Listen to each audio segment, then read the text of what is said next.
এখন সবাই বলছে পিসি পিসি ডাক পারি, পিসি করে ফাইল চুরি, আইরে পিসি ফিরে আয় মানুষ তোকে দিবে বিদায়।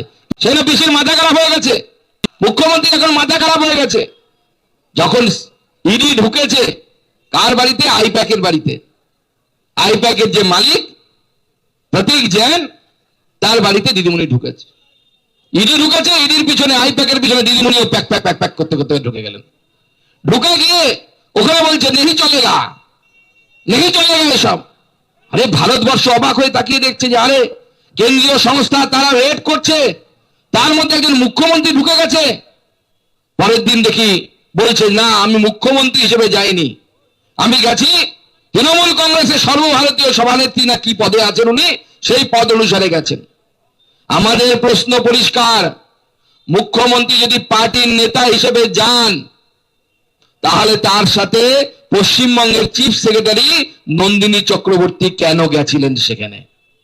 পশ্চিমবঙ্গের পুলিশের প্রধান ডিজি রাজীব কুমার তিনি মুখ্যমন্ত্রীর সাথে কেন গেছিলেন? তাহলে তো তিনি পার্টির প্রধান হিসেবে যাননি, তিনি মুখ্যমন্ত্রী হিসেবে গেছিলেন। আর মুখ্যমন্ত্রী হিসেবে তিনি যদি কেন্দ্র সরকারি কোন সংস্থার কাজে বাধা দিয়ে থাকেন, এই মুখ্যমন্ত্রীর ইস্তফা দেওয়া উচিত, তার পদে থাকার কোনো অধিকার নেই। তিনি এই রাজ্যকে জলাঞ্জলি দিয়েছেন, এই রাজ্যকে শেষ করে দিয়েছেন। তারপরে তিনি এই রাজ্য নয়, ভারতবর্ষের যে একটা স্ট্রাকচার আছে, ভারতবর্ষের যে একটা গঠন আছে, সেই গঠনকে সম্পূর্ণরূপে তিনি ধ্বংস করে দেওয়ার চেষ্টা করছেন। কেন? কারণ প্রত্যেকেই ভারতবর্ষের এই সংস্থাগুলোর নিয়ম আছে, কোর্টকে আমরা মানি। পরের দিন ইডি কোর্টে গেছে, কলকাতা হাইকোর্টে, সেখানে শুনানি হবে। জাস্টিস শুভ্রা ঘোষের এজলাসে সবাই শুনানির টাইম এসেছে।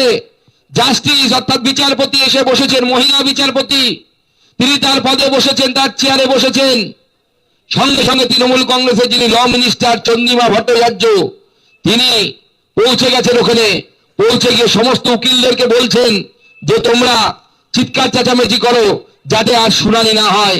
এমন চিৎকার চেঁচামেচি করলেন যে তৃণমূল কংগ্রেসের সেই চিৎকার চেঁচামেচির জন্য বিচারপতি বিচার শোনা বন্ধ করে দিয়ে উঠে যেতে বাধ্য হলেন।